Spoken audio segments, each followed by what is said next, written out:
Le projet que je suis en train de faire au symposium est le début d'un long projet de recherche qui va porter justement sur le contact du papier et de différentes autres matières. Dans ces bocaux de verre, j'insère des feuilles de papier que j'ai découpées dans le format du bocal et je les empile pour former des strates qui évoquent l'empilement du temps, l'accumulation des jours. Ensuite, j'ajoute de l'eau du fleuve à l'intérieur des bocaux et le papier au contact de l'eau va se gonfler, se déformer.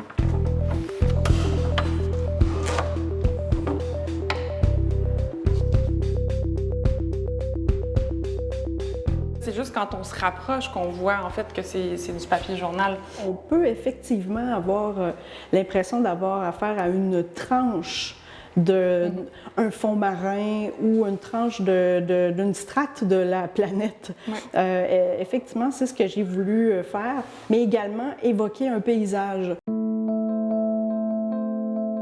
On voit un paysage de Charlevoix typique, là, avec ses vallées montagneuses ici, dans la vallée de Charlevoix et de Baie-Saint-Paul. Ici, j'ai utilisé du gibroc et j'ai dessiné avec ce gypse la silhouette de ma propre fille qui est en train de faire une figure de plongeon.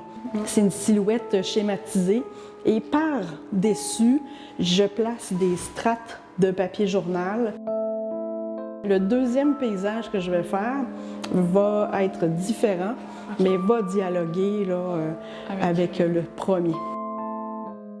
Ici, c'est vraiment un laboratoire.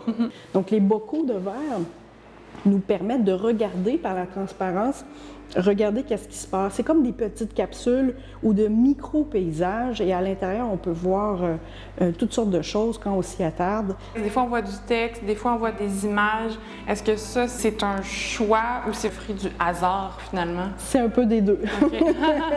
C'est-à-dire que parfois, il intervient des hasards qui font que les papiers que j'ai sélectionnés vont être plus signifiants. D'autres, ça va plutôt être une recherche de couleurs, de formes, de textures de papier différents. Et c'est ça qui est magnifique du symposium, c'est qu'on a un mois pour réaliser un projet. Donc, on a amplement le temps de faire différentes recherches très, très différentes et d'explorer beaucoup de choses au quotidien.